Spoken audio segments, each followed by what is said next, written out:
Election maps tell a story, not just about politics, but about history, geography, and economics. In many parts of the world, voting patterns today are shaped by events that happened decades or even centuries ago.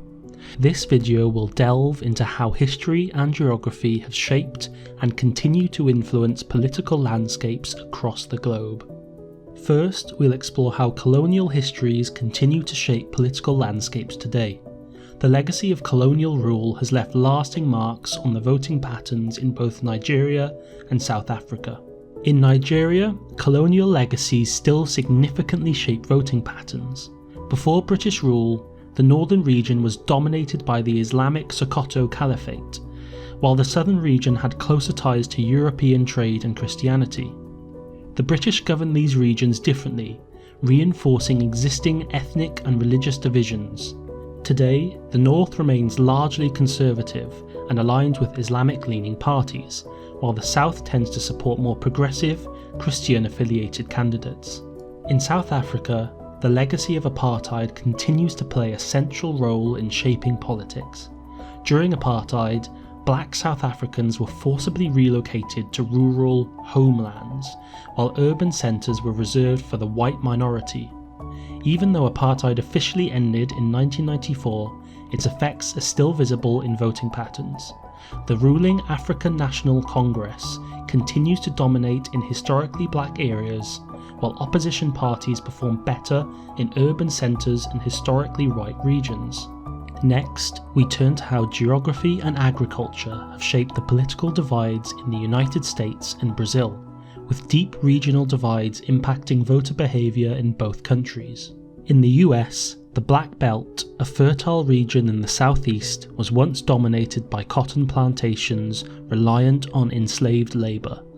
After emancipation, many African Americans remained in the area, and today they overwhelmingly vote Democrat.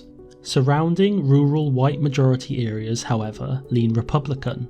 This divide reflects how historical economic systems and racial demographics continue to influence modern political alignments, making the Black Belt a key feature of US political geography. Brazil's political geography is shaped by its colonial past and stark regional inequalities. The wealthier, more industrialized southeast includes cities like Sao Paulo and Rio de Janeiro leans right, while the poorer, rural northeast remains a stronghold for left-wing parties like the Workers' Party. This north-south divide mirrors Brazil's historical economic disparities, with colonial-era inequalities still influencing voting patterns today. Now we'll explore how regional divides within countries, both economic and cultural, influence politics. These divides are especially evident in Italy and India, where geographical splits define political identity. Italy's political landscape is defined by a deep north-south divide. The industrialised north, with its ties to Central Europe, has traditionally supported centre-right pro-business parties. In contrast, the agrarian and economically disadvantaged south has often backed left-wing or populist movements promising state intervention. This divide, rooted in Italy's 19th century unification, remains central to its politics, with parties like Lega and Five Star Movement capitalising on regional grievances.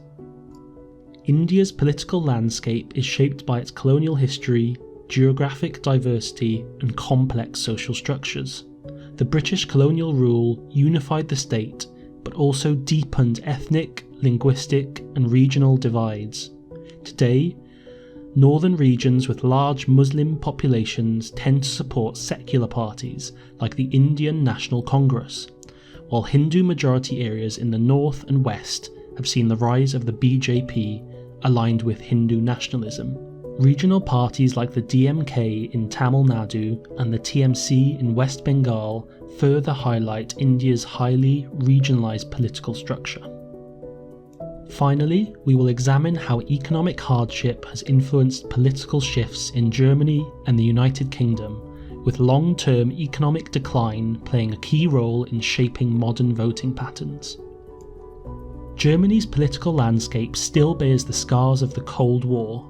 Despite reunification in 1990, the former East Germany lags behind the West in economic development, wages, and infrastructure. For years, the East was a stronghold for Die Linke, the left-wing successor to the East German Communist Party. However, in recent years, the far-right Alternative for Germany, AfD, have gained traction in economically struggling regions. This shift reflects a broader trend.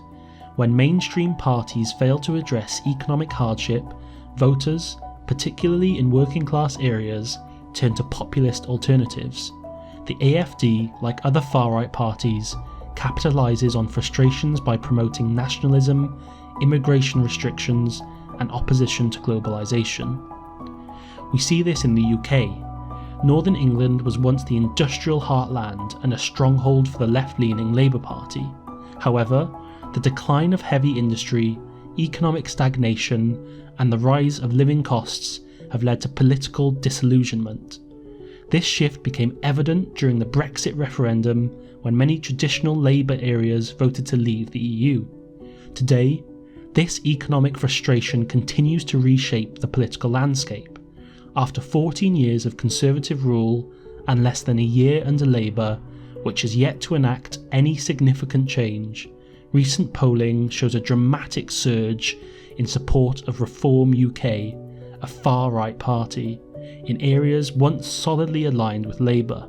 This mirrors the trend seen in Germany, where economic hardship drives voters towards more radical alternatives. In this video, I've aimed to provide a brief overview of how history and geography help explain modern voting patterns.